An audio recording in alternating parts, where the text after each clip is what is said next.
The True You podcast is all about tapping into the resources of the true you. Problem with trying to be someone else, who you think you need to be to get by and get more, is that you have to try harder than you need to in life.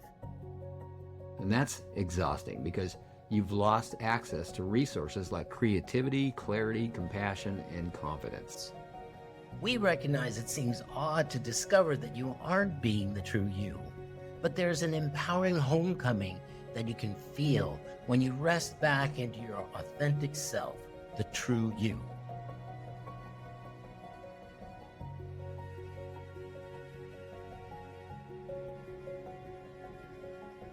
Hi, everybody.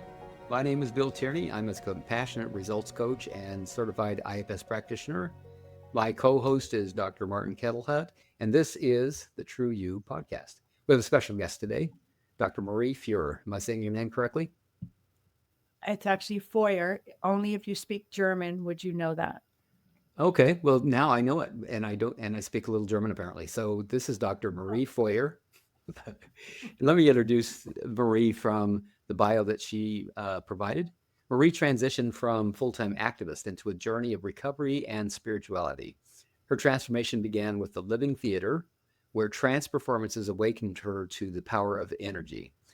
Activism with the American Indian movement at Wounded Knee connected her with medicine people and mystical events, eventually leading her to mentors in metaphysics and remote healing. Beginning in 1990, she taught gang members as a professor before moving on to colleges with at-risk students.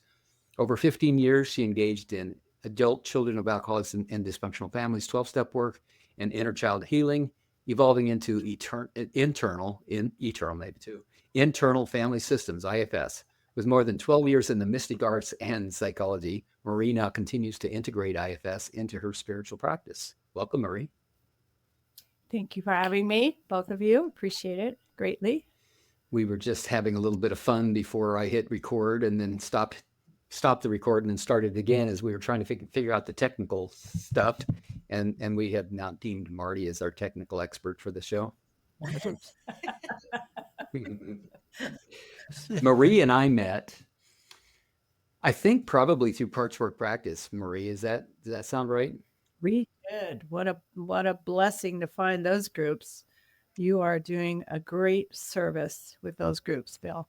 Well, I want you to know that I wouldn't be doing it unless I just loved it. And I do. I just love it. Almost every time.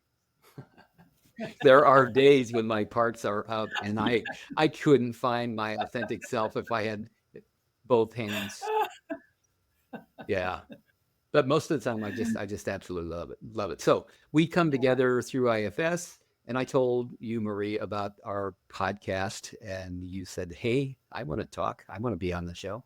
So we here we are, and Marty just now met you. Marty, do you have any questions off the top of your head for us to get started? If not, I can go. I have lots. Well, I don't know where. Well, just pick one, and I'm sure it'll go great from there.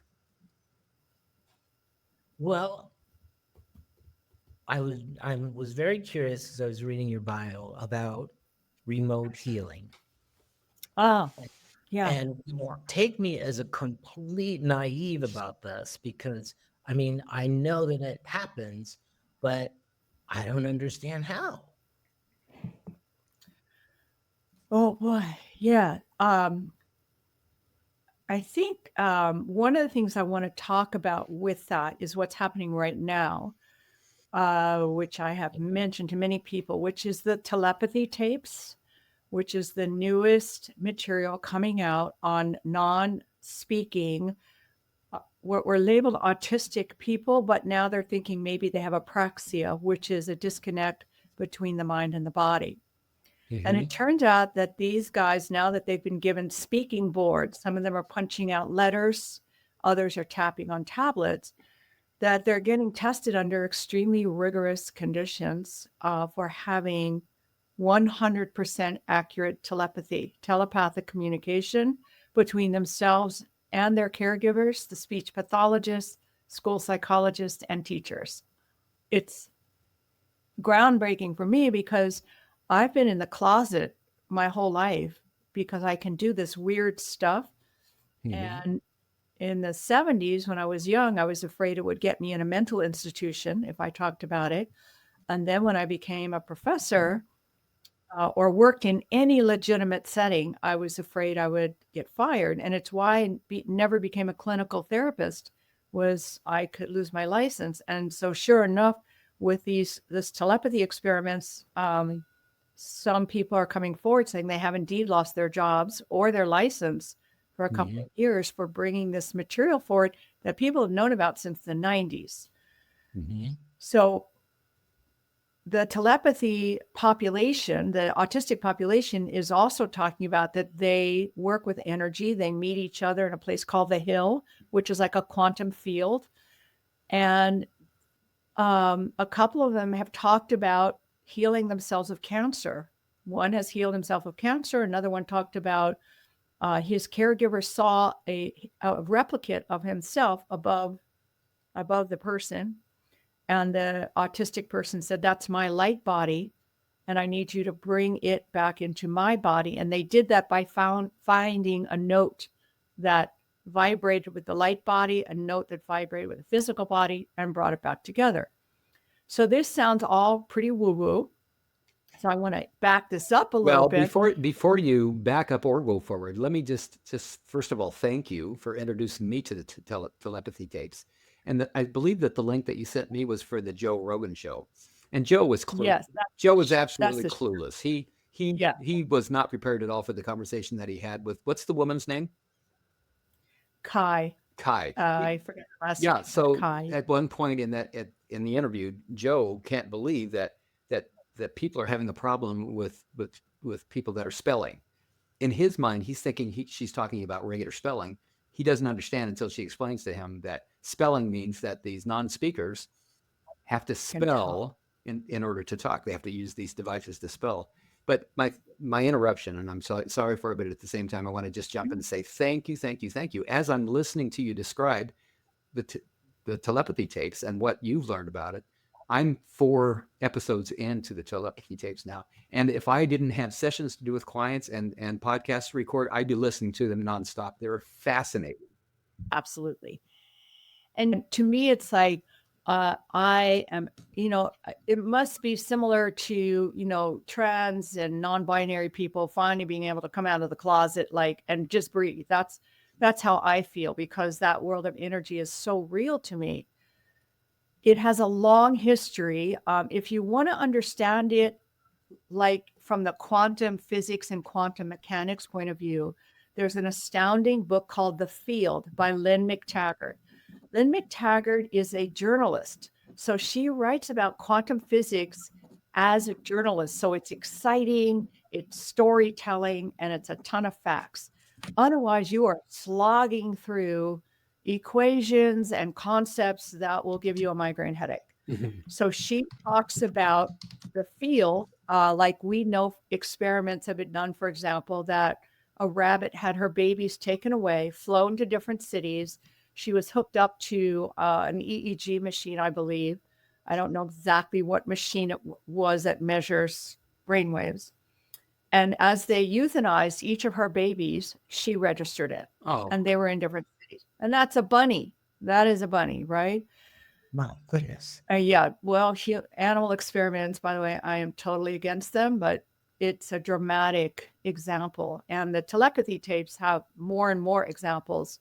But in my 20s, I met this couple in their 70s, and my parents were pretty dysfunctional. So I adopted these guys as I call them my spiritual parents. They were my mom and dad, and they were 70 in 1970. So they had been doing metaphysics, not New Age, but metaphysics for 40 years. And they had a radionics machine. Now, radionics machine came out of kind of the Tesla engineering work, and they were outlawed, seized by the American Medical Association, and destroyed for being fake. And I was like, okay, if they're fake, then why destroy them? Just leave them out there. They don't do crap. Just, make it illegal to use them. But so they had saved one, and that's where I first learned remote healing. Was they would take a fingernail or hair, put it under this machine, and then this machine would broadcast energy to that sample. So the energy was sent to the matching energy, which is your body. And I started to experience all these incredible physical healings. And it was just mind blowing, absolutely mind blowing to me. So then Walter, my spiritual dad, I would lay on a massage table. He would sit next to me, and he would just radiate energy, and it was like a psychedelic trip. I mean, and no music, nothing was happening. I wasn't hypnotized. I was just like, what the heck? And he would see things with me. He would say, okay, over to the left, there's a space. We're going to just kind of sort of flow into that space. He wouldn't tell me what I was feeling or what to expect. It wasn't a guided anything. Every once in a while, he would just say something and he'd go, okay, that was good. We're going to just allow this next thing to happen. And then when it was over, sometimes I'd have friends over there too, and they would tell me to go look in the mirror. And it was almost like the bones in my face had moved. I looked completely different. So that was my getting validated that this invisible world actually existed. There was no one telling me what to experience, what to feel, what to expect. They didn't charge money for this. They were retired. They had a little meditation practice that they charged a little money for because they hired people to like run some reports or something to like $10 a month or something. And they worked out of their house. To me, this is what a grassroots shaman should be, by the way. Like we should have medicine people everywhere, and they don't have to hang out a flag and go, I'm an IFS counselor. I'm a 12-step this. I'm a remote healer. I just think it's a shame that we have to do that. Mm-hmm. So going back to your question, let me ask you this. Have you felt when you are in self energy, have you like really felt that when you kind of open your eyes and come back from it, you realize you're in a really, really different place? Mm-hmm. Yes. Right. And so to me, that is when we're in self energy, we're connected to that big energy. That's when we're really hooked up. Right. How the hell do you explain that to anybody, first of all, if they haven't felt it, right? I don't know how to explain it. I know how to create an experience for that to happen. Let me ask you this also then. When you've had a big conversation with a part or parts, and there has been some agreement or waking up, and then that self energy has come in and all the parts involved and self is there and they all kind of go, Mm-hmm. And then the next days, are you not completely different? Yes. Right. Yeah. Everything's altered. Altered. And you didn't, quote, do anything except have a conversation or have a focus or allow yourself to feel or experience something that was literally out of your control, other than we give permission for it to come up. We allow the voices to speak. We allow ourselves to feel. We allow that self energy to come in. That, in a sense, was remote healing that you just did on yourself. We could call it energy healing. I see. So it's about connecting with this field, if we use McTaggart's term. Right. And in that field, these connections get made. So that's very helpful, because I do think actually that a lot more people have had glimpses of that experience, even if they haven't done parts work, right? By some means they've tapped into that. So I think to reference the field, I think is very helpful. Yes. And psychedelics are a great shortcut for that. Uh-huh. And I always say to people, psychedelics show you what you can do on your own, because for a drug to work, we have to have a neuroreceptor for that drug to work. That's how drugs work. We have a similar chemical in our body and we have a receptor.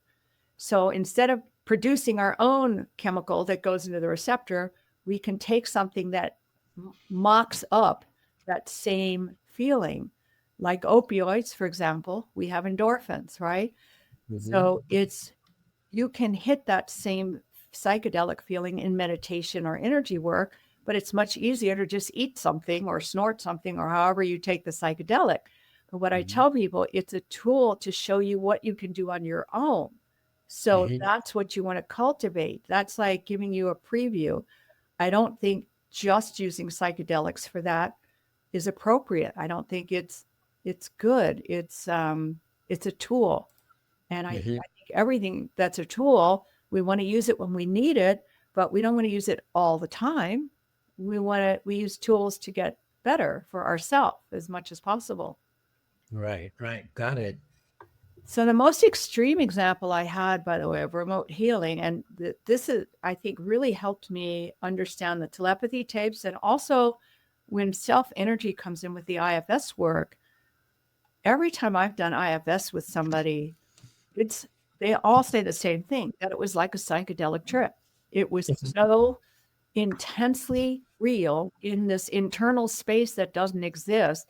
And then when they come back into the room and they're different, I say to people, could you describe what happened? And the answer is always no, cannot. The most bizarre, wonderful, I don't even know how to explain this, was this guy I met named William, who worked with Matrix Energetics. Matrix Energetics does this chiropractic work with muscle testing.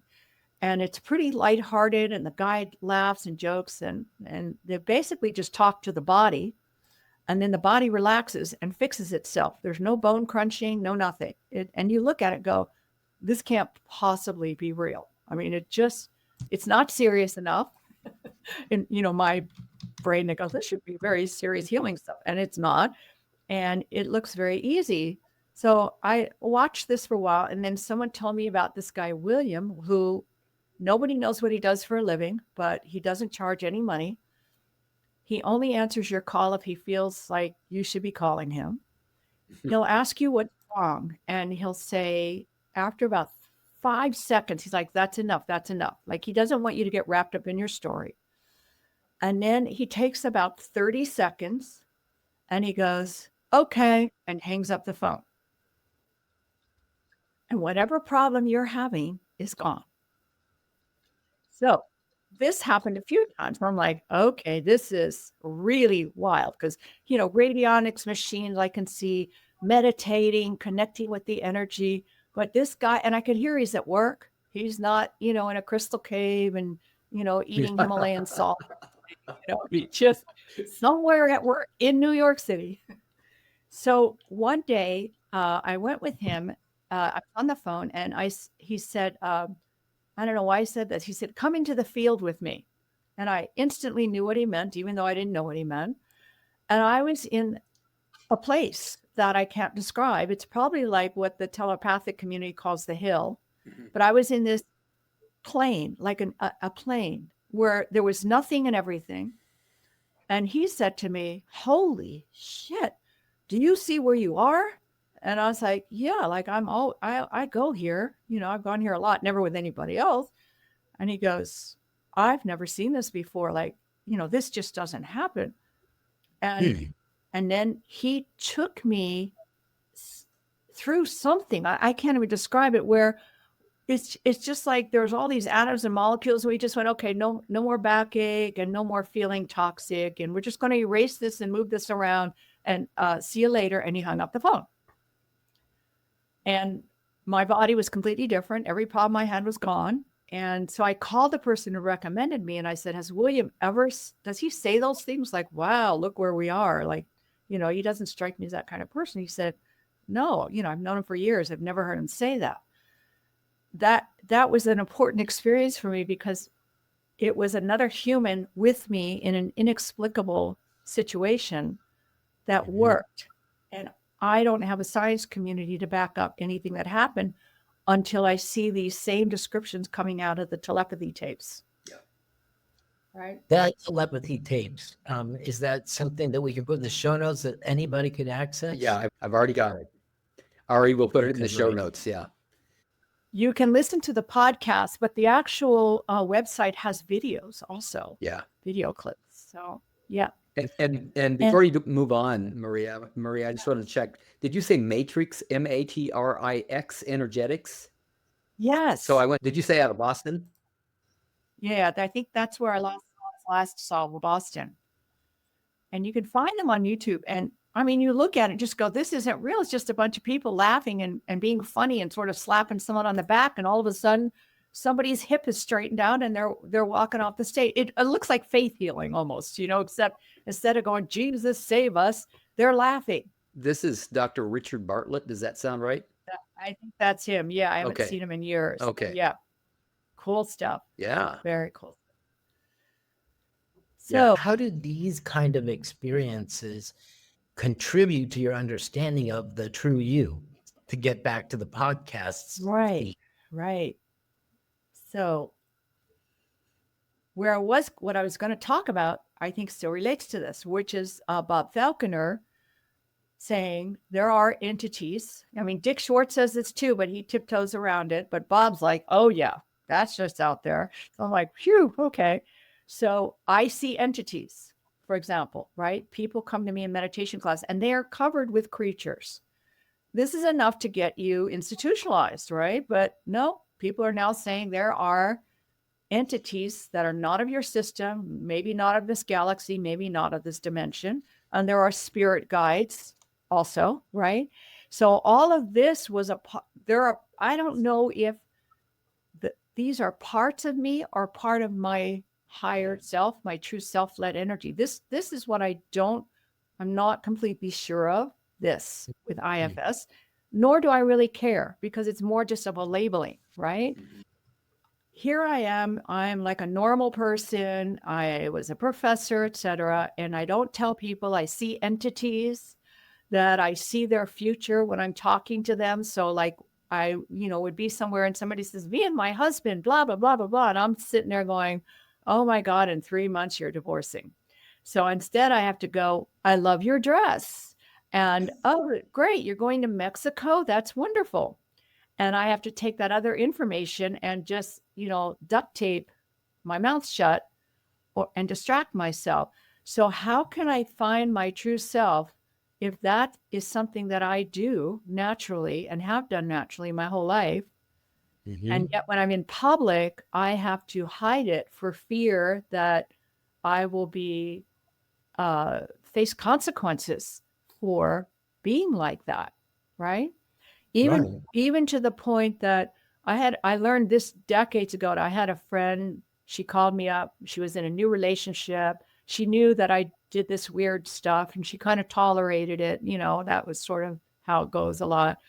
And she said, oh, I'm with this person and yay. And, how long is it going to last? And without thinking, I said 8 years. I'm thinking, that's a good run, 8 years. So she was furious. And we kind of parted ways. She called me 8 years later to say, you remember what you told me? And I'm like, how could I forget? Like, I'm never doing that again. I'm never making that casual comment again. And she said, we're breaking up. It's been 8 years and you were right. And it's perfect. She, went in a really different direction and I'm in a different direction and it's great, but I couldn't hear it at the time. And I said, I know it was really inappropriate of me to say that, to answer. In other words, I should have lied and said forever, or don't ask if you don't want to know. Yeah. Right. Something like that. Right. So here's me, myself, trying to be my true self. And yet in society, I am not normal. And yet I'm not new age running around playing sound bowls all the time and living in the basement and wearing $300 yoga outfits. I'm a little prejudiced against the new age. You're a little industry. new age sacrilegious, I think.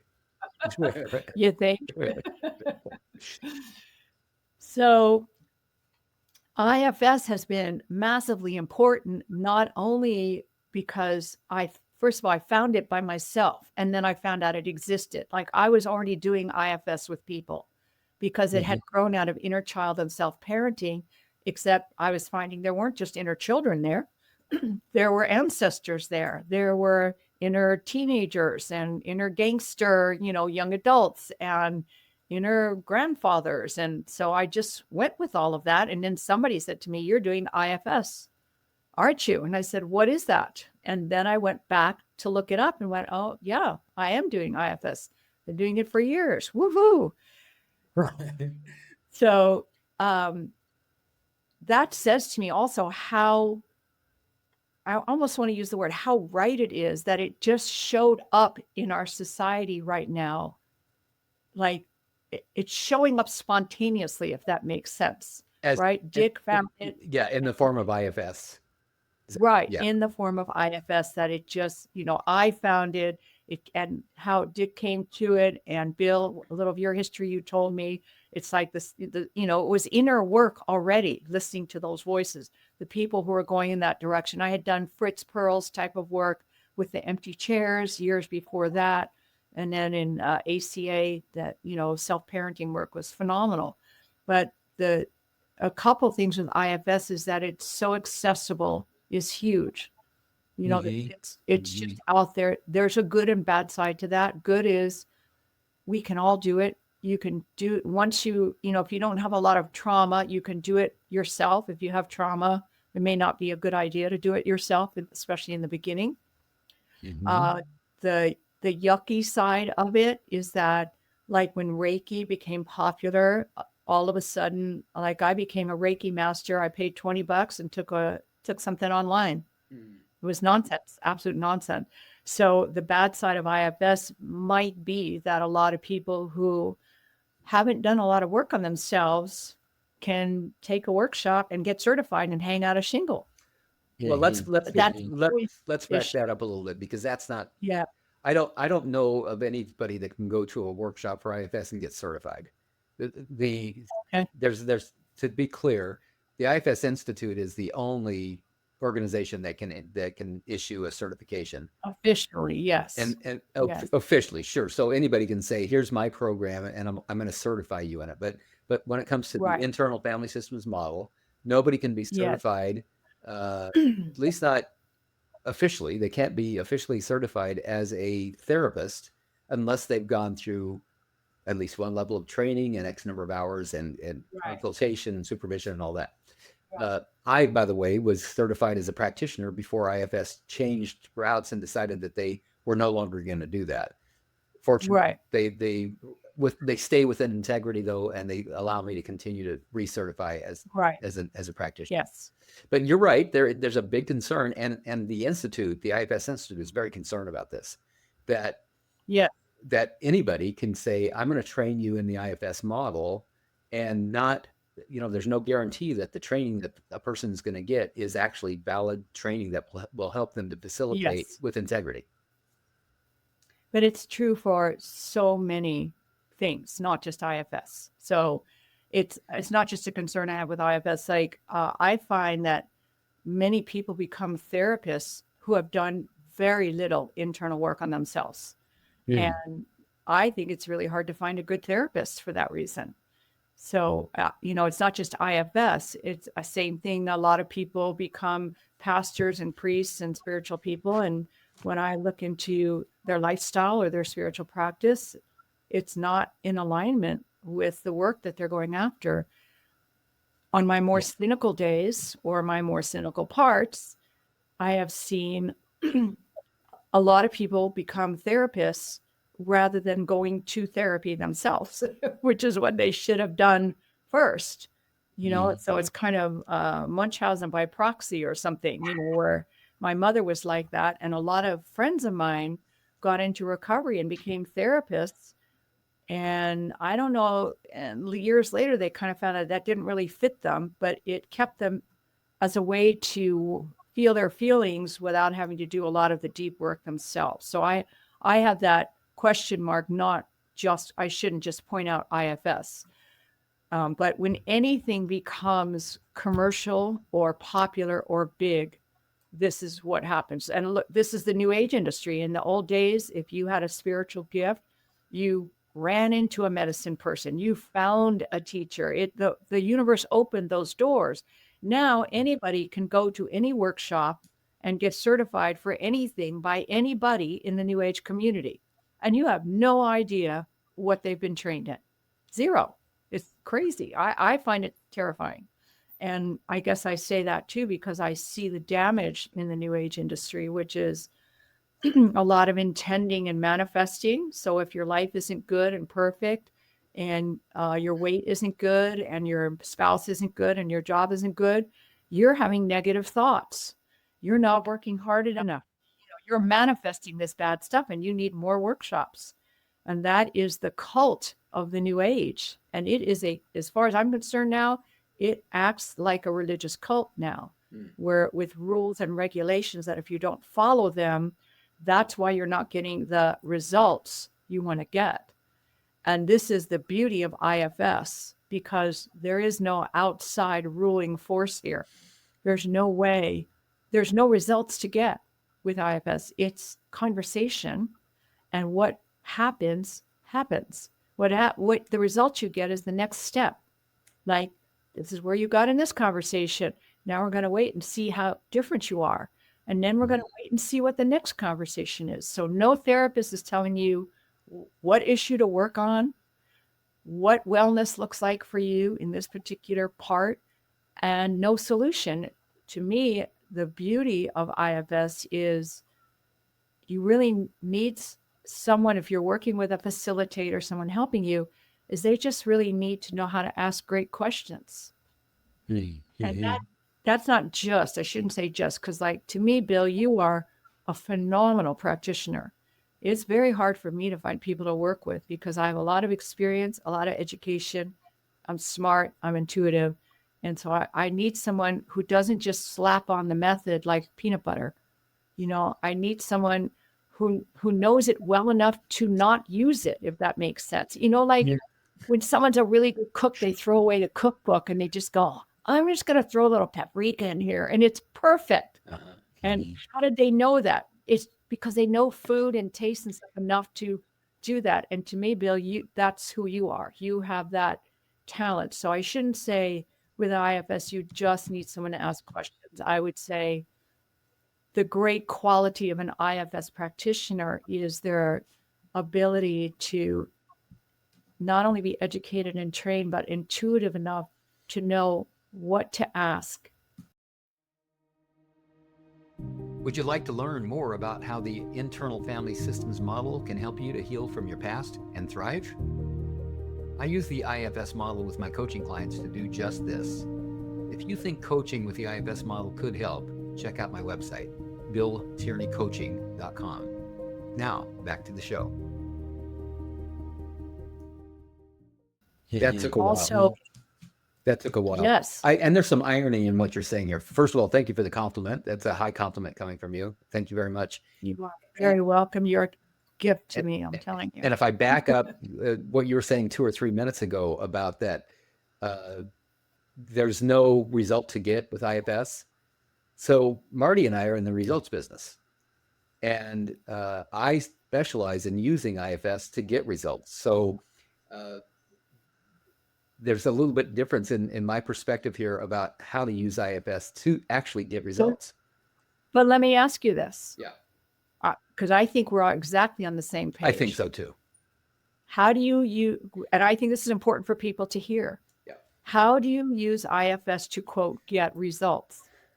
Tell me how you see that. Yeah. So I'm sure I agree with you. Thanks for the question, because I love this question. It's something I've put a lot of thought into. In fact, for the last, I would say 3 years or so, ever since I recognized that I came out of my IFS training using IFS very much as a therapist would, that there was something missing. And what was missing was the focus on results. So the question for me was, well, how? I mean, something intuitively tells me that IFS is the most powerful tool that a coach can have in their toolbox.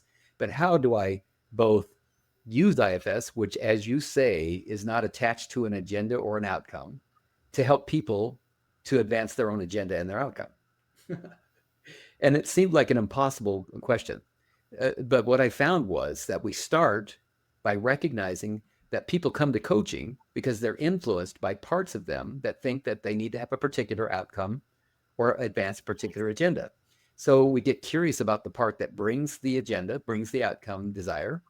And then we get to know them well enough and build enough trust between the client and that part of them to earn their trust and make a request. And that is, okay, we know what you want.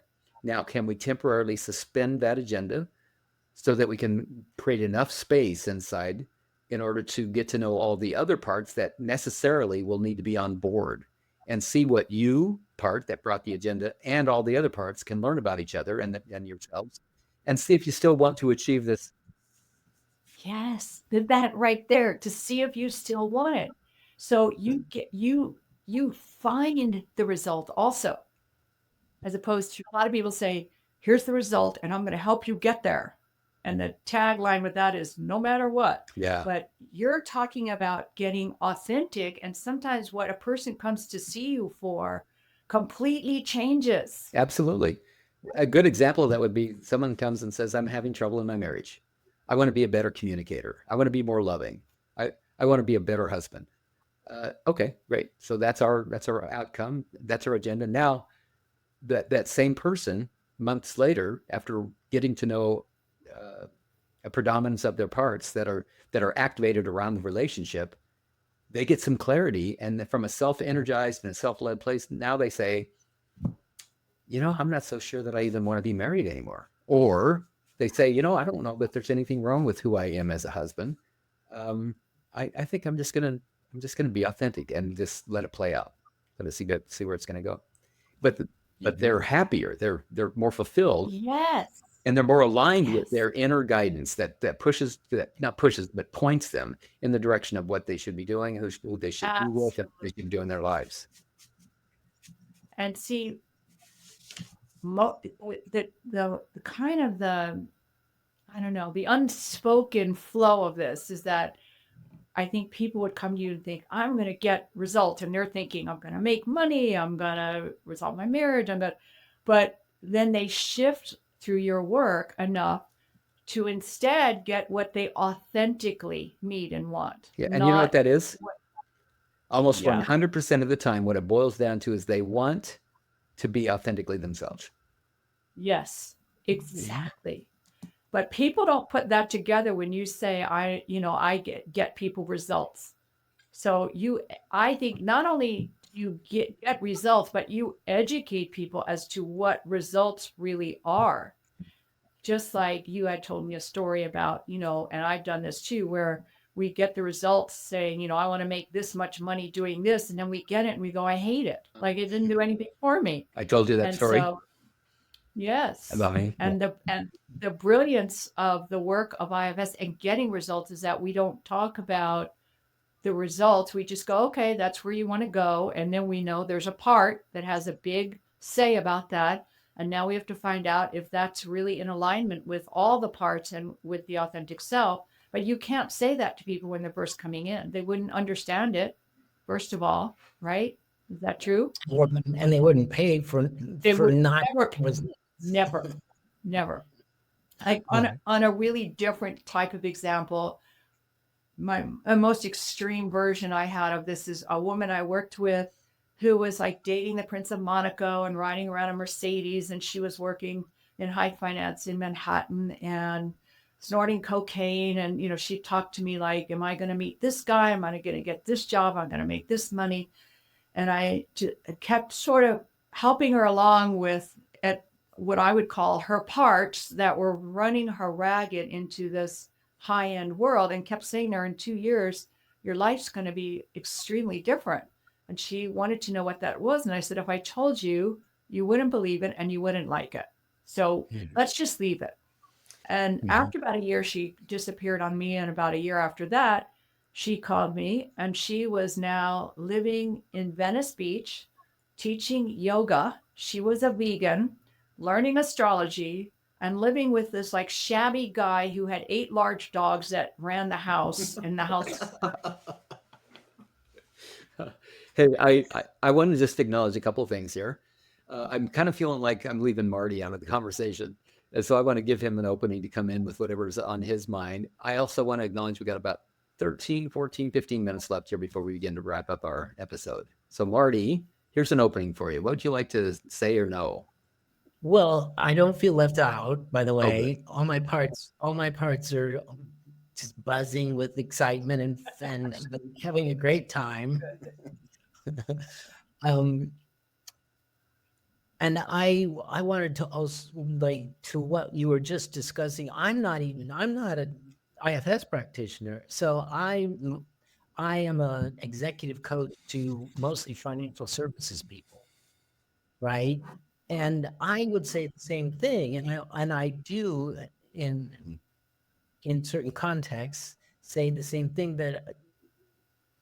that I'm not selling results. Now, I would describe it very similar to the way that you guys have, but just for variety, I think it's about guiding a person back to discovering the true self. And then from that point, anything's possible. It's like they might still want to double their income or fix their marriage. That might still be there, but it's gonna like be articulated in a whole different way. It's not gonna occur in this sort of goal-oriented, striving, achievement-oriented, performative way. It's gonna have a whole different look and feel to it. And so there's this trust that has to be built with the client to have them realize that this kind of work, getting to know your truth, is the best way. It is the most sustainable and exciting way to get whatever result you want, right? And so I'm not doing it through IFS, but I'm doing that same sort of thing. It's all about getting back to the true you. And one of the things that people discover, which this goes back to the first part of our conversation, is that the true me is not just this material object on the planet. And we've all got access to what some people would say is miraculous, right? But once they start being in tune with that and practicing at it, right, they discover, like, well, the true me isn't just this biological thing. That's like a spacesuit I wear for the time being, and there's a lot more to me, and they want to hang out in that other than a lot more. How did you end up partnering with Bill? We met in a coaches mastermind group. Wow. Okay. Fabulous. And that's another example. It's a very ready example for people to see Yeah. a mastermind. And this is like a third grade version of the field. Right. Is a mastermind is access to greater compassion, greater wisdom than any of us have separated off in our silos. We come together, and this something happens between us in the shared mind, the mastermind, that would never happen, if we weren't together. And that's been so exciting that Bill and I were like, well, let's keep talking, let's keep working together. Right. So that's how we know each other. And that's, I think, a very sort of, like I said, third grade or pedestrian example of this other level that we can be functioning at. So I'm curious about why it is now that, IFS has become, is this a gift that, that we need to recognize that, oh, this is arising in our society now because we need this, and here's why? Or is it just like, the new age stuff, like it's just flaring up like Feuer, but it's going to go away, I can just tell you my opinion, and I also have a wait and see attitude. But what's so interesting to me is that UAP, unidentified anomalous phenomena, which used to be UFOs, and now we know that there are stations, alien stations underwater with 40-foot craft that move at like 50 miles an hour underwater, which should be impossible. So there's this guy, Luis Elizondo, who was the fourth highest ranking member in the government who could push the red button to start a nuclear war. That's how high up in the government he was. And he quit and has started publishing UAP information. He quit saying the government And all the agencies, there's like 17 intelligence agencies. I didn't know there was that many. They all have bits and pieces. They're all hiding it. And he said, aliens are here. There's at least 4 races that he knows of. There's biologics, there's machines. We have it. There's technology. And he started a private company to make all of this information public because he thinks that the citizens in the United States are being treated like, disabled children. Like we're not going to tell them this, and yet we all know it's there. So he's gone public, and he had published a book. He had to get it cleared through the Pentagon. He hasn't told probably 80% of what he really knows. So here's UAP information comes out. His interviews are mind blowing because no woo woo. No, I'm talking to the aliens and I'm their ambassador.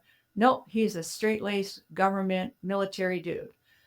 Wow. Then IFS comes out that says, yep, there's entities from other places and they're spirit guides. And so we know other things exist in this world for sure. And then the telepathy tapes come out. This is all within a very short period of years. How And come? so I'm just going, what the heck is going on? And I don't, when the New Age says the harmonic convergence is coming, and the Vedic people say we're in the Kali Yuga, which is the great time of destruction and rebuilding. I'm like, okay, I'm not feeling it. This I'm feeling.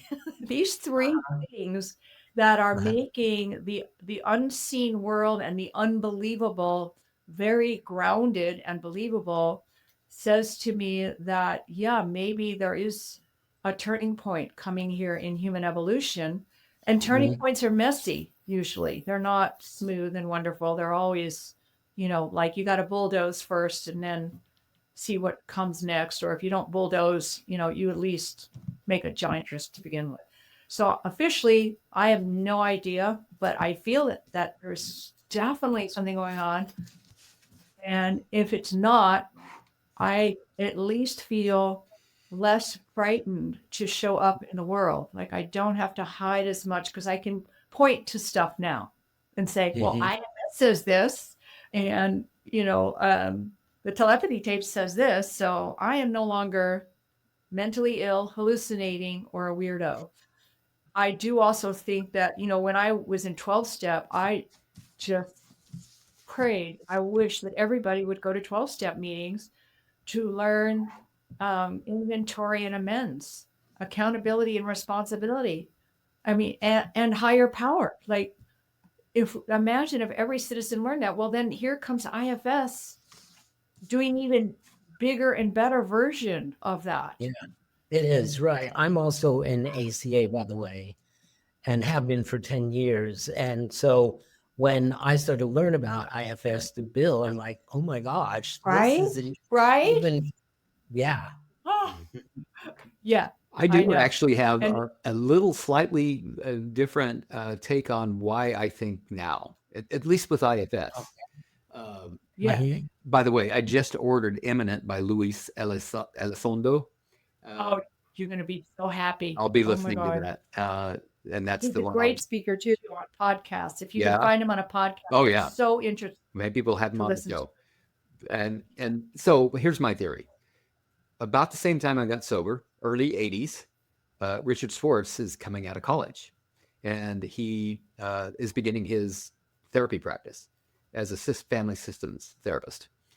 And he begins to learn from his clients that there are these parts, that people have parts. And he thought they were crazy.